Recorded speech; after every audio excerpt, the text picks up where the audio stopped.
Over 100 years ago, teachers fighting for smaller classes, better working conditions, and the right to organize officially formed the St. Paul Federation of Women Teachers, the first teachers' union in the state of Minnesota.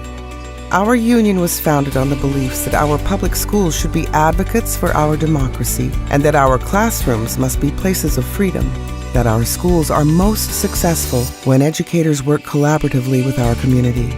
These educators founded our union in the face of intense opposition from the press, the Chamber of Commerce, and leaders in City Hall who assumed educators were too timid and docile to organize.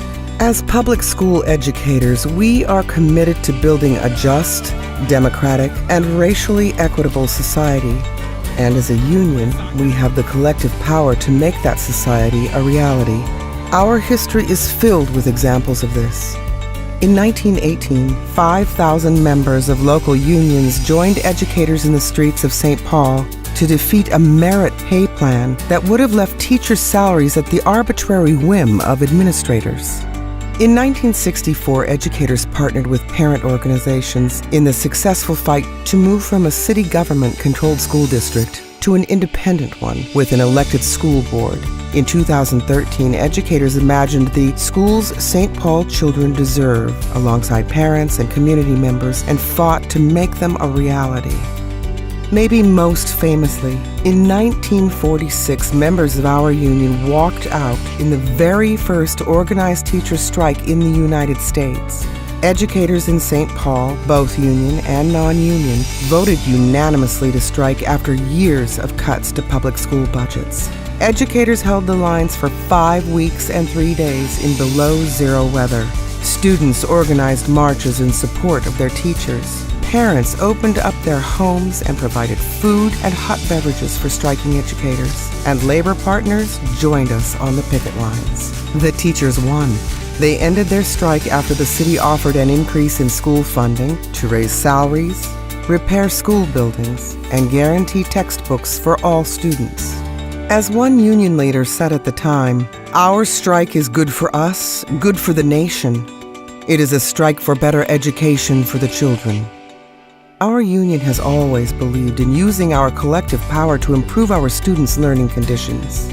Like in 1989, when teachers went to bed thinking they would be on the picket line first thing in the morning, and waking up to learn that late-night negotiations had won them higher wages and more investment in schools because they stuck together.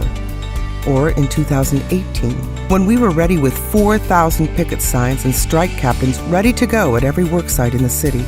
Our strength was made clear, and we finalized an agreement less than a day before the strike was due to begin, winning more support staff, class size caps, and a pledge to seek more funding for public schools because our members stood in solidarity.